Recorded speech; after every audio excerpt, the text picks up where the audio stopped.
When was the last time you truly enjoyed doing something? You enjoyed doing it so much that hours and hours could go past by and you still won't, feel like stop doing it.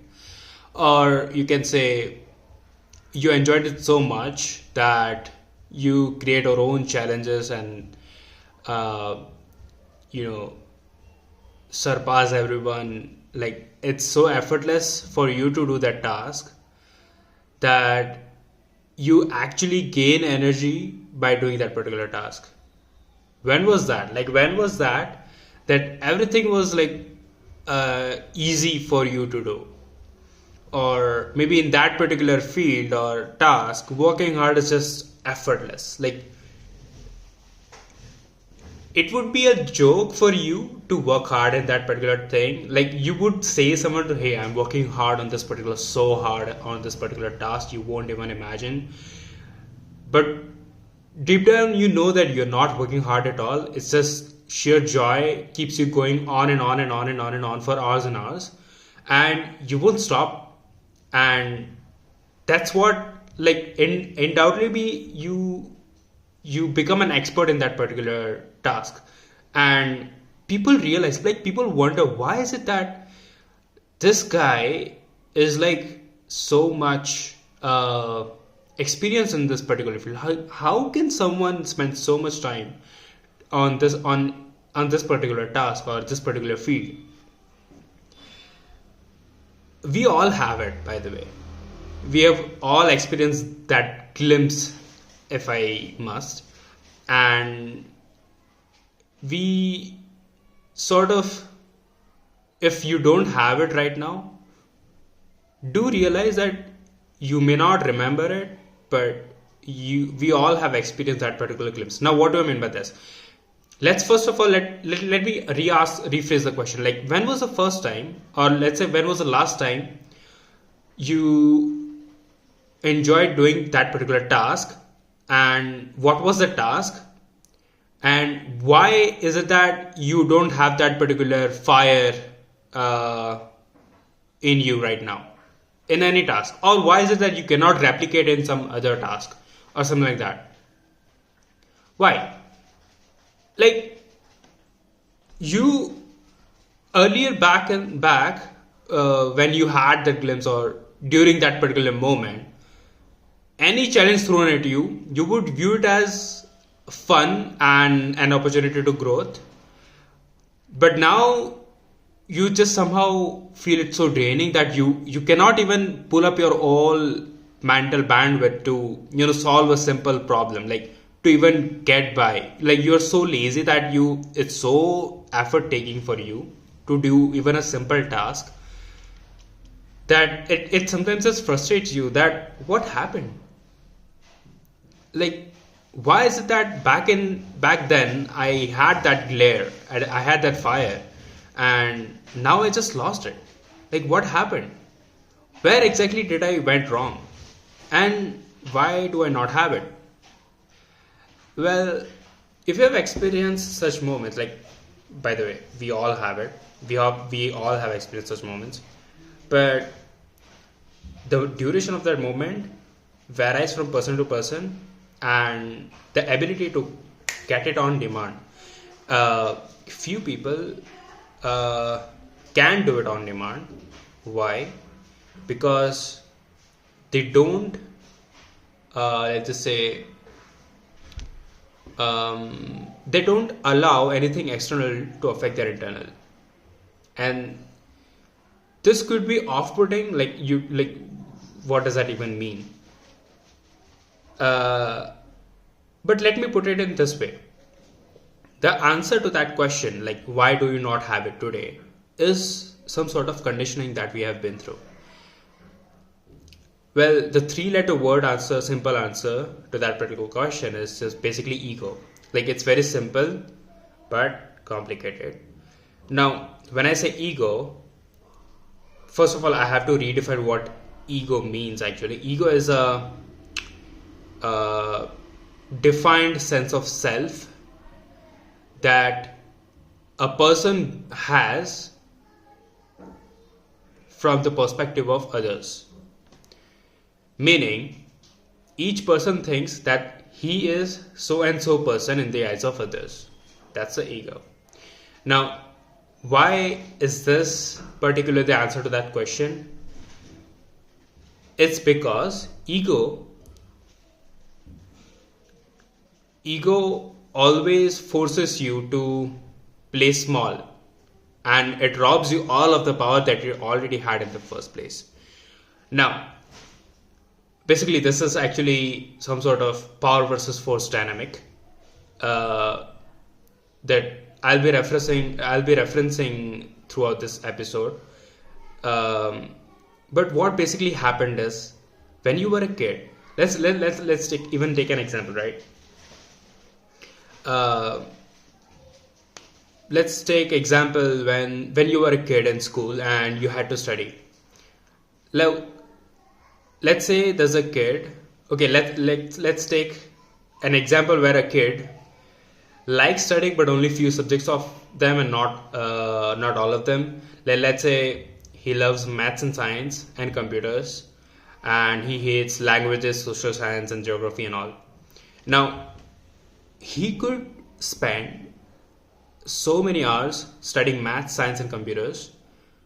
Like, you don't even need to tell him to study. Like, he doesn't even study to score marks or grades or even get better than others or something like that. He studies it just for the sheer joy of doing it. Like, he loves math because, let's just say, it's too logical and it brings order. It's the best example of order, and like, it explains the worlds around him. So it basically inspires him, and it is effortless to study it, even though like maths and science, for him it is inspiring, like maybe not for other children, but for him particularly, he finds it so effortless to do it. He enjoys it. Basically, he enjoys it so much that he doesn't even need to make himself motivate to study it. He doesn't even need to force himself to study it. What about other subjects? Why is it that other subjects are not interesting for him? Now, someone could argue that it's just a matter of interest. Few people like some stuff. Few people don't like some stuff. True, but up to some extent. The real reason why this happens is because during school we are forced, we are conditioned into believing that, hey, if we do not force ourselves to study, growing up we are totally screwed. Like, not exactly those words, but somewhere along those words.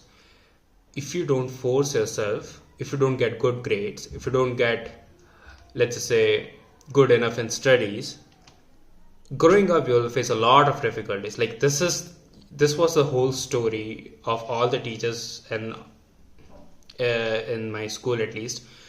Each single teacher used to every now and then lecture the whole students that, hey, if you don't do this growing up, if you don't get good grades, if you don't focus, if you don't discipline yourself, if you don't force yourself, you're not going to survive in the world. Which is, by the way, even though it is very common, it's wrong. It doesn't, a mindset that is common enough, I mean, if it is very normal, doesn't necessarily mean that it's correct. Now, coming back to the power versus force dynamic,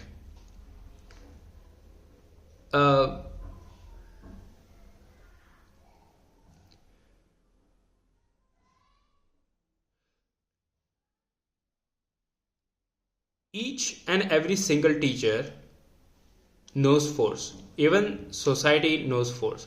Society does not know power. What is power and what is force? Force is basically ego. So what you are doing is, by forcing yourself, you are ensuring that you survive. And survival instincts are basically linked to if you're doing anything just for the sake of surviving, you will always be coping. And we think that we don't experience survival instincts every now and then, but the best trigger, like the most frequent trigger of survival instincts is your ego itself. How do I explain this? Your ego is basically telling you that, hey, if you don't be, if you are not better than others, then you won't be able to survive. Like, that's what the conditioning that has been pandering into us since childhood, like during school as well.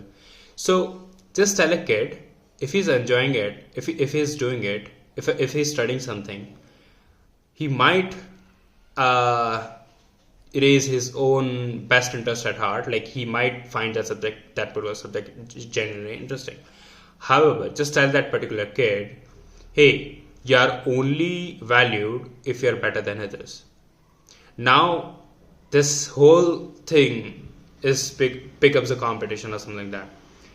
There is no real joy in doing that particular task. However, the goal of doing the task is to become better than others, or enhance your ego or something like that. This is force. Like, if you are doing something just for the sake of enhancing your ego, that is force. You are totally missing the point of doing that particular task, and no way you cannot do that particular task. This is the reason why, like, I have an example. Like, I used to have a friend. I was good at maths during school. Good in the sense that I didn't even used to study it. And I used to get basically good grades a lot. And there was this friend of mine. He was good at cramming. So when it comes to biology, he could cram all the answers. He was so into that, cramming. He was conditioned into believing that, hey, you have to learn and memorize everything that teachers tell you, and if you do that, you're just a good kid in the eyes of society. Interesting, right? Now, I still remember I had this test, and it was test of 50 marks, and I played video games all day. I know it's not it's not best course of action, but just for the sake of an example, you can consider this, that even though I played video games whole day before the test and didn't even prepare the test, I got 49 out of 50, and that the guy practiced maths a lot, and he got like 41 or 42, somewhere along those grades. Now, he just discussed this with me, that he practiced a lot, and that's why, and he got 41 marks. I just give a thought that why is it that this guy is working so much more harder than me, yet I'm the one who's getting better grades. Now, better grades doesn't necessarily mean in all cases that it's good, but definitely I was good at maths than him. Why is it that? The main reason is that he was approaching math by force, while I was doing maths just for the sake of doing it. I was enjoying math. And actually, this also, your upbringing also matters. Like, growing up, my dad always, it's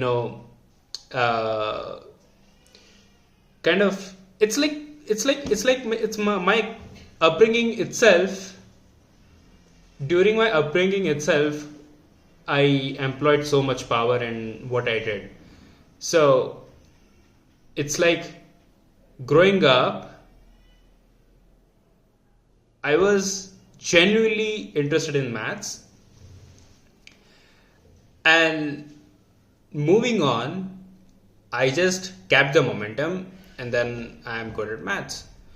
However, the same thing could happen with or that one of that my friend as well.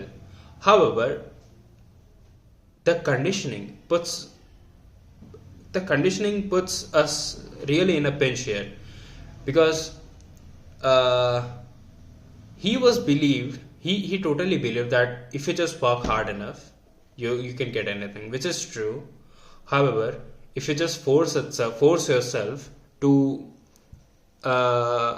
basically that particular mindset puts conditioning that you are only valuable if you work hard. You are only valuable if you achieve certain a goal. You are only valuable if let's just say you are better than others, or you are in the top of your field. Now that, despite being correct, in society's view, it's motivational. It's like that's what makes us move forward, right? If you are not forced to do something, why would you do something? If you are not forced to do something, why would you go earn and make money? If you are not forced to do something, why would you do anything? But that's not the case. You always have your how do I put it? You beneath all that conditioning, we all have genuine interest in many of our fields. Like we can summon genuine interest in a particular task, and we can do that particular task out of power instead of force. And that particular task will be much more enjoyable. You will love the results. Like this is key, by the way, because even if you force yourself, you may or may not you can get results, but you may not find them that much enjoyable or rewarding. It's like you are still attaching your self-worth uh, with an end goal, let's just say. And no matter what result you get, there's always a better result. So it's like a dirty pleasure or something like that. You never get satisfied with that. That's what force does. That's what the conditioning. That's society for you. And what power is, no matter what you do, your self-worth does not define what you do, or vice versa as well. What you do does not define your self-worth. That means you can do what you want to do and have your own best interest at heart. Meaning, not only you will enjoy doing what you do, because you're not attaching your self-worth, there's a lot of freedom in what you do. Meaning, even if someone throws challenge at you, you have a lot of mental bandwidth to even think. Because when you're thinking from force, like when you're attaching a task or an outcome to your self-worth, which is ego, every single thought will be coming from a place, hey, where if this turns out this, what if this happens, that would be scary. And if this happens, if this doesn't go well, and I won't be as valuable as such. This might be a little out of the line, but that's how the conditioning works. We consciously may think, hey, that's just out of the line. Why would you think that that's just a simple task? You haven't done it, and you would say that you're less valuable now. However, consciously we know it, subconsciously we still think that. So if you are forcing yourself, if your task is attached to your ego, anything you do will be out of force, and it will have limited bandwidth available, because you will be constantly thinking where you stand among others, or are you better than others, or where is your self-worth. When in case of power, you don't care about any of that, and you have a huge mental bandwidth available for you to solve the problems and face the challenges, which is fun, by the way, and that's how you grow. Interesting enough, I read somewhere in a book called New Earth, that challenges actually force yourself to detach yourself from the ego. Meaning, You cannot approach the challenge in the best way if you're not, let's just say, if you're not employing power and you are still coming from force. And this basically, and he goes into very much detail in this. The author's name is Eckhart Tolle, and the book title is A New Earth. And this is so true. Like, this goes along with what we have been discussing right now. And let's take even another example. Uh, let's take the famous one, gym and diet. Like, we know, let's take an example. A person who is out of health, totally out of health, out of shape, decides to take gym.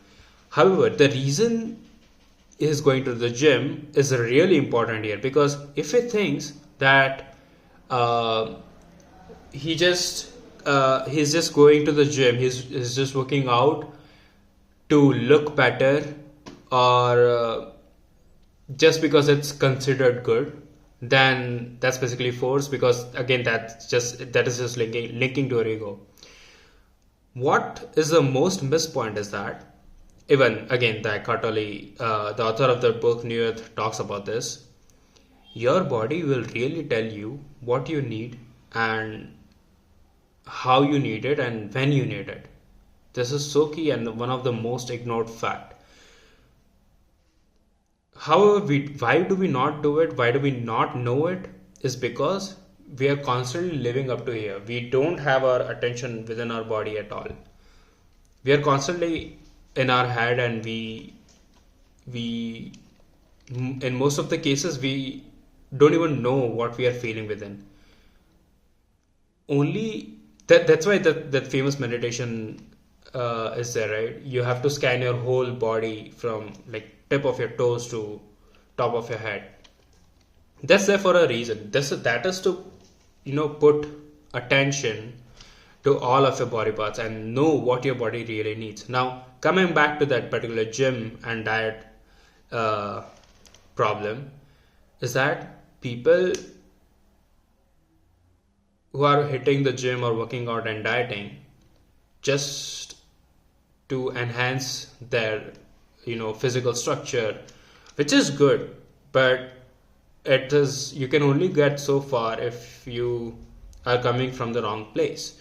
It is much more effortless, even working out, during the lifting weights and doing the exercise. It is much more effortless and effective. I cannot stress this enough. Effective. If you are even during the exercise, if you are focusing totally on the body part that you are exercising. And also regarding the diet, again, your body will very quickly tell you what is good for you and what is not. So if you just bring your attention, when people have this craving, people define this like, hey, I cannot stick to a particular diet for a long time. Why is it? I wonder why. Like, I can discipline myself for a week, for a month, or at max 2 to 3 months, or let's say even miraculously 6 months. I had this friend where he forced himself basically to diet and work out, and he lost 20 kilograms. However, in the moment he reached his goal of losing 20 kilograms, he felt like exhausted and burnt out. And right in the next 6 months, he gained all it back, like all 20 kilograms back. Why is it that? Like, he employed force while he should be employing power. He was forcing himself to a stricter diet. Definitely better than not doing any of that all. Wait, what happened? So as I was saying, my friend who employed himself, employ is not the correct word, but he forced himself to a 6-month strict workout and diet routine. Definitely lost 20 kilograms, like huge accomplishment. However, the problem is right after that hit of the goal, he felt so tired, exhausted and burnt out that right after that achievement, in the next 6 months, he regained 20 kilograms. Funny, right? Why? Why indeed? Why is it that a stricter diet cannot be sustained? The reason is, like, it's not that it cannot be sustained, but he was forcing himself to a stricter diet. Now, this basically creates a split in yourself, that there's a part of you that wants like has a craving of tasty and oily oily and fatty foods, which is full of salts and fats, while you're forcing it to eating healthy. Now this is good for your body. However, if you force yourself, you can only get so far, and it is not sustainable. What you have to go for it is a long term lifestyle change, and until you do that, it has to be a long term change. It has to be a whole permanent lifestyle change. It cannot be just a quick fix, right? The change has to be permanent, and that's where the power comes from. You cannot make a long term change, you cannot make a lifestyle change unless you make it out of genuine inspiration and make a best call, like listen to your body. And that's where you will realize that all those cravings basically are just numbing yourself to some negative aspects that might arise. There's a whole new study on this, by the way, that by craving a particular food, you're not actually craving it, you're escaping the present moment. Whereas while being in the present moment, your body will really fast tell you what it needs. However, it's just that mind has some signals and it needs a little high of feeling good, and that's where the fuck up actually happens. David R. Hawkins explains this whole escapism mechanisms in his book Letting Go. And unless you do that, you cannot make a long-term changes. You always have to rely on force to even get even a short-term minimal result that you're not even happy about. It doesn't even feel like a reward. It's just too frustrating and too exhausting to even maintain a minimal results. That's what the nature of force is. This is very common, and there's a distortion between what your mind needs and what your body needs. Just from knowledge that, hey, body needs this and this. Body needs this amount of protein, this amount of vitamins, calcium, and this about these many micronutrients in each day. And I have to eat clean, reduce the amount of fats and salts. I have to reduce the amount of oil that I put in. I have to drink more water. All this stuff, from a fact point. Maybe some coach told you, or from internet, or it's very common. You know it consciously. However, subconsciously, your mind is generating signals. Basically, if you want to know more about what kind of those signals are, those are basically bad emotions that you that you want to resist, and all of a sudden you see a picture of let's say a fast food or something, and you suddenly think that it's a craving or something like that, but really it's just an escapism. You can Google it, and you basically just want to escape the present moment, because currently you're not feeling good, and the only way to feel good is to put good food in your mouth. The food that is good for tongue, which is actually your mind likes but your body hates. That's why, because this is the split between, there's a part of you, this split is the reason it is exhausting, and you cannot get your let's say all your power to get into a good nutrition lifestyle change. Another favorite example of mine that best demonstrate the power versus 4 principle is that if you have watched if you are into anime and stuff, there's a really famous anime named Dragon Ball Z, and there's this protagonist named Goku. This character, and there is a deuteragonist named Vegeta. This whole it's about a warrior race who are gifted to fight, and they can grow a lot in martial arts.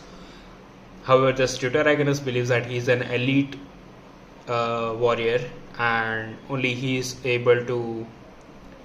Basically, he should be able to be the best, and the protagonist was a lower class warrior, and he should not be able to like surpass anyone.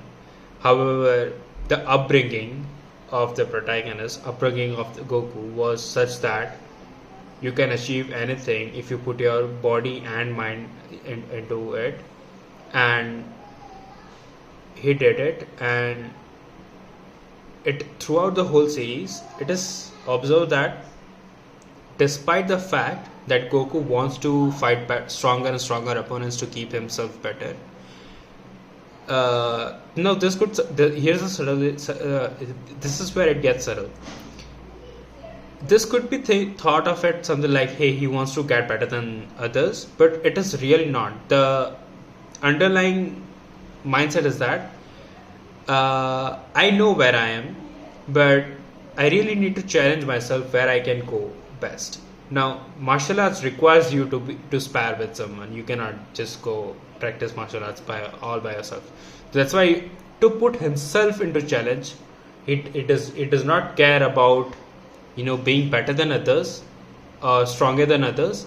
He just cares about what is the best way to push himself beyond the limits. And that's where this is a very best demonstration of power.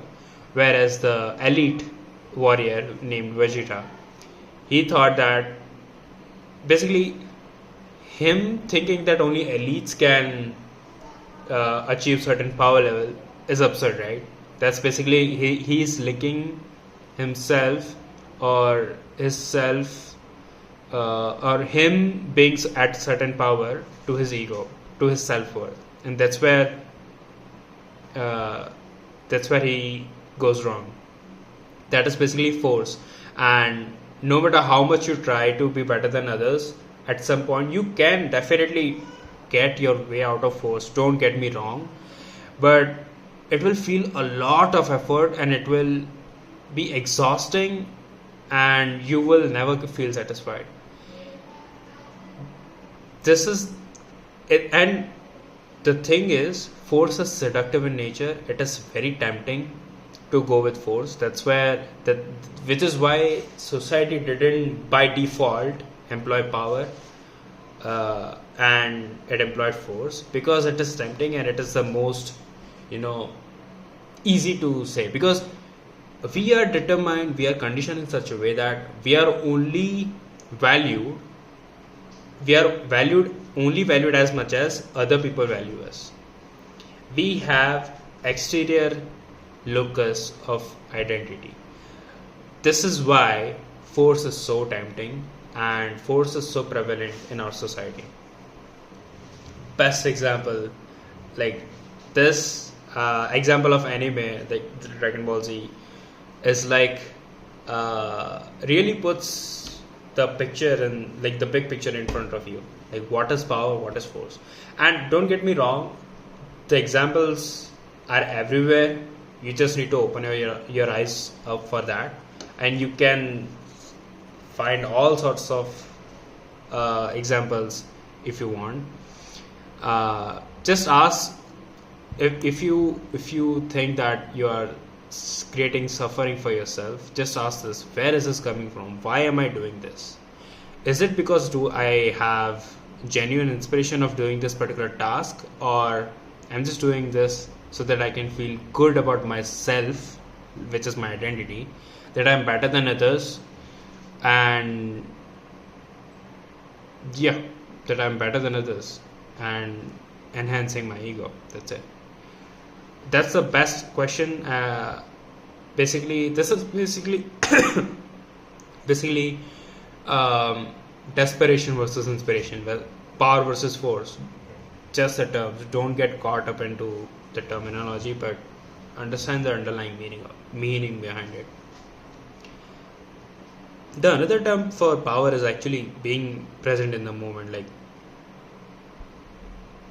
Eckhart Tolle explains this in The Power of Now, that if you really need to solve a particular problem, you need your whole mental bandwidth. As I said earlier, when you are coming from force, everything everything you do is attached to your ego. You are constantly pinging whether you are better than others or not, whether you are better than others or not, where do you stand in the society, where do you stand in the hierarchy. Whereas when you are in power, you don't care about your sense of self. You don't attach your self-worth with what's happening or what you're doing. David Hawkins addresses this level. He differentiates. There are three paradigms: having, doing, and being. And having, people in the having paradigms value what they have, as in maybe they have a huge property, or they have connections to incredible people, or they have materialistic properties, like could be a good car, anything that is material. That is the having paradigm. They value their value by things they have. Then this is the lowest paradigm. Then there is a doing paradigm. In this paradigm, people value what they do. So basically, it's like people in social worker group might find themselves more valuable than people earning money from stock market, because they somehow think that you're not giving any value to the society by just trading some stocks. You're just making money for yourself. That's just like dead money, like empty value. There's no value in doing that, and that's again part of the ego. That's the doing paradigm. It doesn't matter for a social worker whether to have. They are certainly above having paradigm, but they are still stuck in the doing paradigm. Even beyond doing paradigm, there's the topmost paradigm, which is being. Now, people at the being does not care about what they have or what they do. They just are. Like seriously, like as cheesy as it sounds, they just are. They do not attach a self-service to anything that is out there, and anything they do is like has all of their attention in it, and that's where the most creative works and the most unique solutions are found. Eckhart Tolle talks about this, that if you really need to solve a particular problem, you need to become present to the extent that each and every cell of your body is really focused on that present. You're not thinking about, hey, what if I'm not able to solve this problem? What if I am able to solve this problem? I may get this recognition, or if I'm not able to solve this problem, I may think less of me. And yeah, that's basically you attaching your ego to the outcome of what you're doing, as opposed to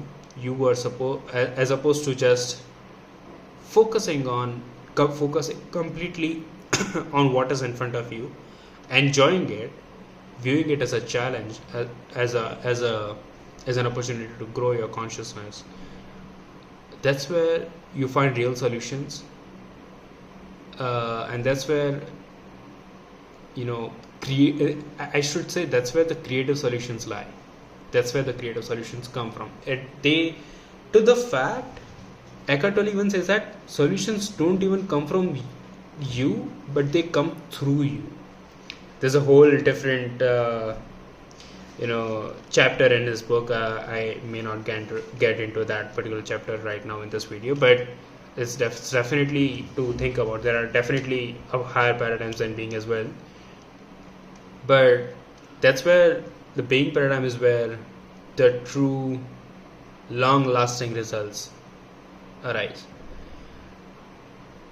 And this could be in any, it could be in your workplace, it could be in art, it could be in sports. In art, by the way, real creativity arises from stillness.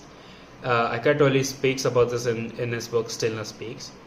If you are really still, uh, it's not that creativity will come out of you, it will come through you. It's like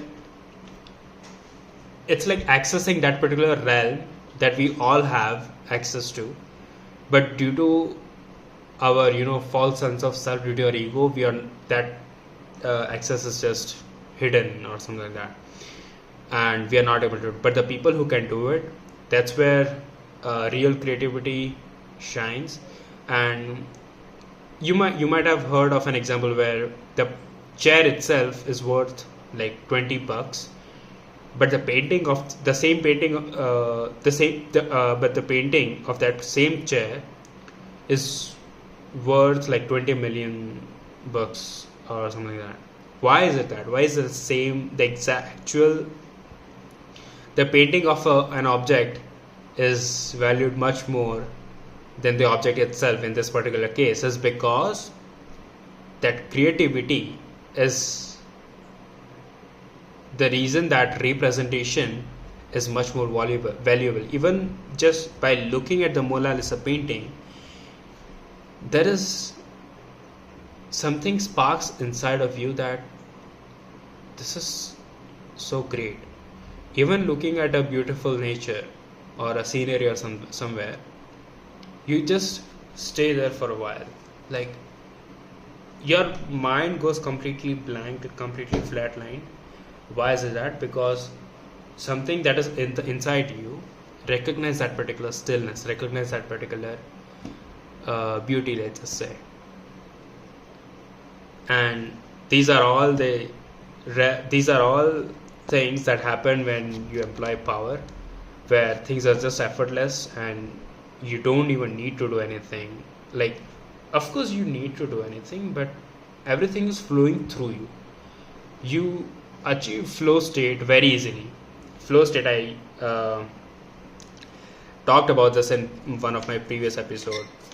It is a state where things are flowing through you, meaning you're not trying so hard to do or achieve a certain outcome. You're just doing. You're not even doing. The doing happens through you. The best example of a flow state is, there's a term for people who run in races, and at some point they feel so effortless in running that running is not done by them. Running happens through them. This is the term is called actually runner's high. Yeah, this is power in sports, by the way. This power versus force dynamic is really insightful and really valuable if we just open our eyes up to the world and understand the real dynamics, what is happening. And if we just once in a while stop forcing something to happen and just create some space for it to happen, it will be a lot more effortless than trying to desperately needing it to happen. That's the thing. Like, force cannot be owned, force cannot be transferred, force cannot be taken away. It can only be accessed, and we all have it. You just need to find it. You just need to clear all the blockage of the ego has on you, and it will be obvious to you. Force needs to control. It is an illusion rather than. Force isn't bad. It's just an illusion. It needs to control. It robs you of all of your power. Whereas power releases you from all and any constraint you have on yourself. In fact, the lack of any constraint on you is power itself, because the time when you no longer have any egoic constraint on you is where you have access to the all of your power. Force attaches your self-worth with the outcome of the task, and power detaches it and put you in sheer joy of doing task. And yeah, that's where the real joy, long-lasting joy comes. I hope you enjoyed this. Until next time.